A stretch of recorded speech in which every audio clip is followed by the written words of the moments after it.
ప్రియమైన సహోదరి సహోదరులకు ప్రభు పెరట వందనాలు. అందరికీ ప్రేలా. ఈరోజు ముఖ్యంగా నేను ఎవరైతే అనారోగ్యంతో ఉన్నారో వాళ్ళ గురించి ప్రార్థన చేస్తున్నా. ఎన్ని మందులు వాడినా తగ్గట్లేదా?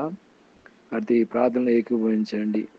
ప్రియమైన మా పరలోక తండ్రి, యేసుక్రీస్తు ప్రభు పరిశుద్ధ నామాన్ని బట్టి మీ సన్నిధికి వస్తున్నాం నాయన. ఈ రాత్రి సమయంలో ఎక్కడైతే ఇద్దరు ముగ్గురు మీ నామంలో కూడి ప్రార్థన చేస్తారో ప్రభు, అక్కడ మీరు ఉంటానా దేవా. మీకు స్తోత్రం తండ్రి. ప్రత్యేకంగా ఈ సమయంలో అనారోగ్యంతో ఉన్న వారి గురించి నేను భారంతో ప్రార్థన చేస్తున్నా. మీ కృపలో జ్ఞాపకం చేసుకోండి. ఎవరైతే అనారోగ్యంతో బాధపడుతున్నారో వాళ్ళని మీ మహాకృపను బట్టి జ్ఞాపకం చేసుకోండి, దర్శించండి, ముట్టండి, స్వస్థత, విడుదల, పరిపూర్ణమైన ఆరోగ్యం తెచ్చండి. ఎన్ని మందులు వాడినా తగ్గట్లేదు కానీ అయ్యా మీ కృపను బట్టి జ్ఞాపకం చేసుకోండి. పరమైదుడా, డాక్టర్ల కన్నా గొప్ప డాక్టర్ నాయన. మీ మాటలో శక్తి ఉంది, మీ మాటలో జీవం ఉంది.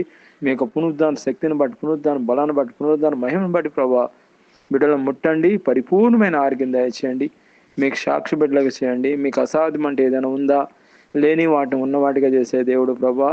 మీకు అసాధ్యం అంటే ఏది లేదు నేను నమ్ముతున్నా. నమ్ముటాన్ని ఎవరైతే నమ్మవానికి సమస్తం సాధ్యమైన తండ్రి. ఈ సమయంలో ప్రత్యేకంగా నేను విశ్వాసంతో ప్రార్థన చేస్తుండగా ఇప్పుడే ప్రభా ఎవరైతే అనారోగ్యంతో ఉన్నారో వాళ్ళందరినీ ముట్టి స్వస్థత, విడుదల, పరిపూర్ణమైన ఆరోగ్యం దయచేయమని, మీకు సాక్షి బిడ్డలుగా చేయమని ప్రభు యేసుక్రీస్తును ప్రార్థన చేస్తున్నాం తండ్రి. ఆమేన్.